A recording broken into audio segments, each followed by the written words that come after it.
কেমন আছো সব বন্ধুরা? আমি মধুমিতা। ফার্স্ট টাইম আমি ফুড নিয়ে কিছু ভিডিও বানালাম, কেন আমি দুদিন এখানে এসে স্ন্যাক্স ট্রাই করেছি। আমার ভীষণ ভালো লেগেছে। অন্য অনেক জায়গায় ট্রাই করেছি, বাট এখানে আমার ভীষণ ভালো লেগেছে। আর বৌদির বিহেভিয়ারও ভীষণ ভালো। উনি নেক্সট টাইম কিছু মানে করলে স্যুপ টুপ দরকার হলে উনি দিয়ে দেয়। যেমন এর কাছে মোমো, ঘুগনি, কাটলেট, আর এগ ডেবিল 10 টাকা, অনেক মানে অনেক কম দামে।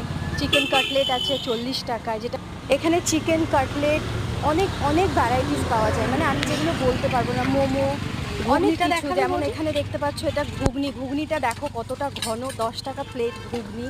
আমি চাই এই বৌদিটাকে তোমরা সবাই মিলে সাপোর্ট করো, কেননা বৌদিটা ভেজ মোমো আর চিকেন মোমো। বৌদিটা একাই সংসার chicken চালায়। momo। ফ্রেন্ডস, তোমরা তো কত Plate লোককে করে হেল্প chicken করো momo। আরো এগিয়ে যাওয়ার জন্য। তো আমি চাই 50 টাকায় বৌদিটাকে 6 একটু piece। হেল্প করো, করে Soup এগিয়ে second নিয়ে বারও যাও, চাইলে নিতে যাতে পারেন। ভবিষ্যতে বৌদিটা আচ্ছা। আরো ঘুগনির অনেক plate অনেক কত? বড় করতে পারে, নিজের